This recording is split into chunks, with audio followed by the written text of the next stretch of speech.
बुद्धि शुद्ध होने पर क्या होता है, इस बारे में भगवान श्री कृष्ण श्रीमद् भगवद गीता के दूसरे अध्याय में कहते हैं, राग द्वेष वियुक्तैस्तु विषयान इंद्रियैश्चरन् आत्मवश्यैर्विधेयात्मा प्रसादम् अधिगच्छति।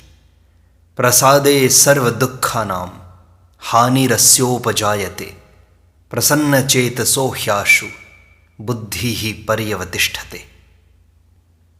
इन श्लोकों की व्याख्या करते हुए पूज्य स्वामी रामसुखदास जी कहते हैं, विधेयात्मा, साधक का अंतःकरण अपने वश में रहना चाहिए।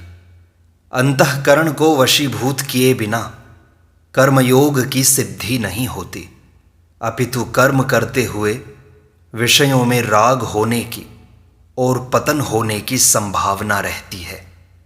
वास्तव में देखा जाए तो अंतःकरण को अपने वश में रखना प्रत्येक साधक के लिए आवश्यक है। कर्मयोगी के लिए तो इसकी विशेष आवश्यकता है। आगे कहते हैं, आत्मवश्यैहि राग द्वेष वियुक्तैहि इंद्रियैहि। जैसे विधेयात्मा पद अंतःकरण को वश में करने के अर्थ में आया है, ऐसे ही आत्मवश्यैहि जो पद है वो इंद्रियों को वश में करने के अर्थ में आया है। तात्पर्य है कि व्यवहार करते समय इंद्रियां अपने वशीभूत होनी चाहिए और इंद्रियां वशीभूत होने के लिए इंद्रियों का राग द्वेष रहित होना आवश्यक है। अतः इंद्रियों से किसी विषय का ग्रहण राग पूर्वक न हो और किसी विषय का त्याग द्वेष पूर्वक न हो, कारण कि विषयों के ग्रहण और त्याग का इतना महत्व नहीं है जितना महत्व इंद्रियों में राग और द्वेष न होने देने का है। इसलिए तीसरे अध्याय के 34वें श्लोक में भगवान ने साधक के लिए सावधानी बताई है कि प्रत्येक इंद्रिय के विषय में राग और द्वेष रहते हैं।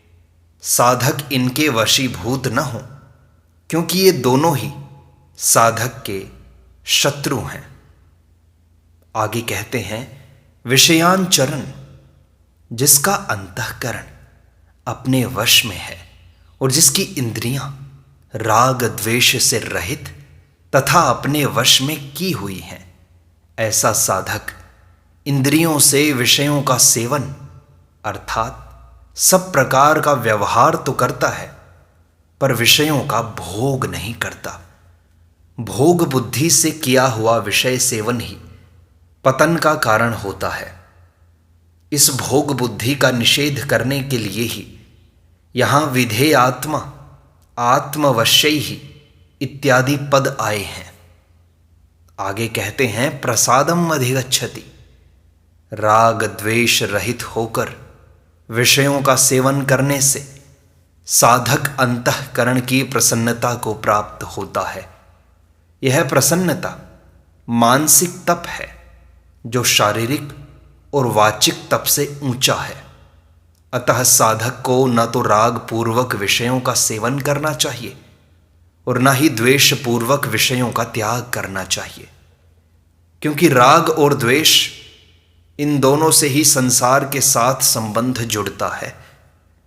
राग द्वेष से रहित इंद्रियों से विषयों का सेवन करने से जो प्रसन्नता होती है, उसका अगर संग न किया जाए, भोग न किया जाए, तो वह प्रसन्नता परमात्मा की प्राप्ति करा देती है। भगवान आगे कहते हैं, प्रसादे सर्व दुःखानां हानिरस्योपजायते। चित्त की स्वच्छता प्राप्त होने पर, बुद्धि की निर्मलता होने पर संपूर्ण दुखों का नाश हो जाता है, अर्थात कोई भी दुख नहीं रहता। कारण कि राग होने से ही चित्त में खिन्नता होती है।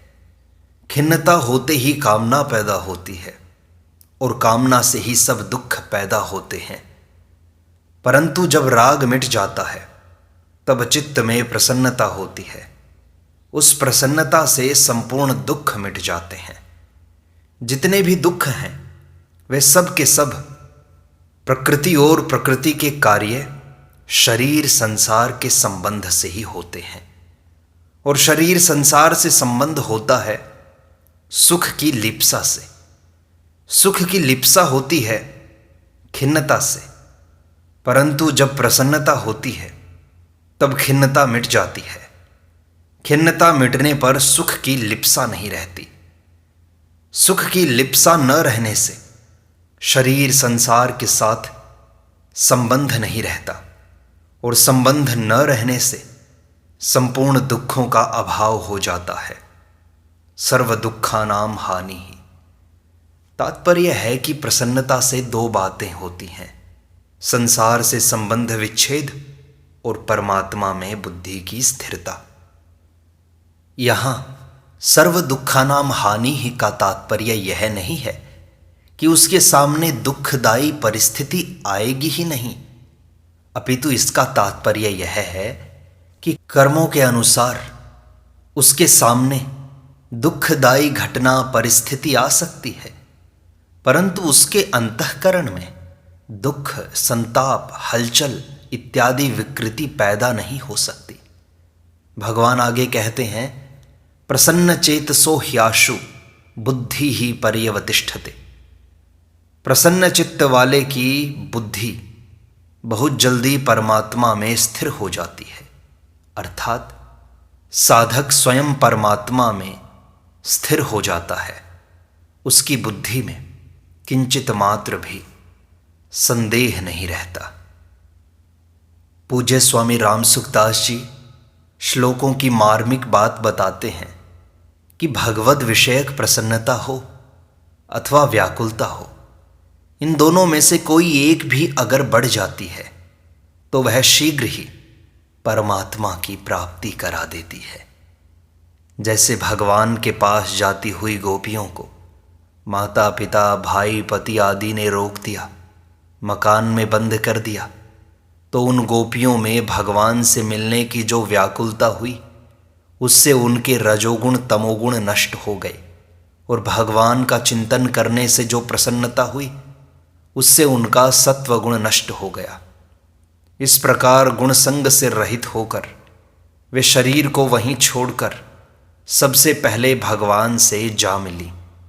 परंतु सांसारिक विषयों को लेकर जो प्रसन्नता और खिन्नता होती है, उन दोनों में ही भोगों के संस्कार दृढ़ होते हैं, अर्थात संसार का बंधन दृढ़ होता है। इसके उदाहरण संसार मात्र के सामान्य प्राणी हैं जो प्रसन्नता और खिन्नता को लेकर संसार में फंसे हुए हैं। प्रसन्नता और खिन्नता में अंतःकरण द्रवित हो जाता है।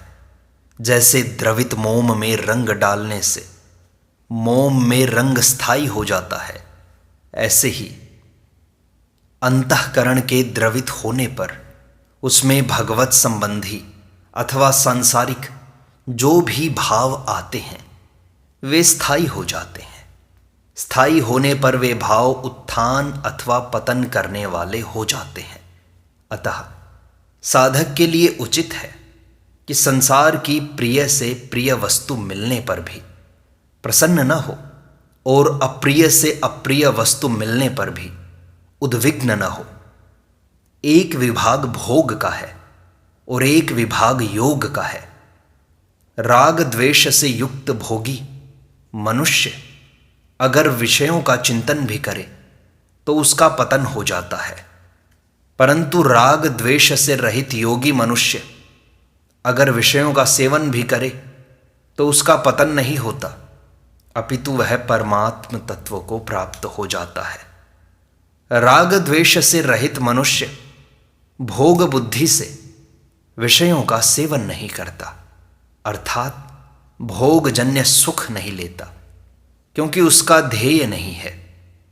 वह भोगों को राग पूर्वक न भोग कर त्याग पूर्वक भोगता है, इसलिए उसका अंतःकरण निर्मल हो जाता है, बुद्धि शुद्ध हो जाती है। त्याग पूर्वक भोग वास्तव में भोग है ही नहीं। लोगों की दृष्टि में उसके द्वारा भोग का आचरण दिखाई देता है। इसलिए यहाँ विषयांचरण पद आए हैं। राग द्वेष से रहित होने पर प्रसाद की प्राप्ति होती है। हरदम प्रसन्नता रहे, कभी खिन्नता न आए, नीरसता न आए, यह प्रसाद है। इस प्रसाद की प्राप्ति में भी संतोष न करे, इसका उपभोग न करे, तो बहुत जल्दी परमात्मा की प्राप्ति हो जाती है।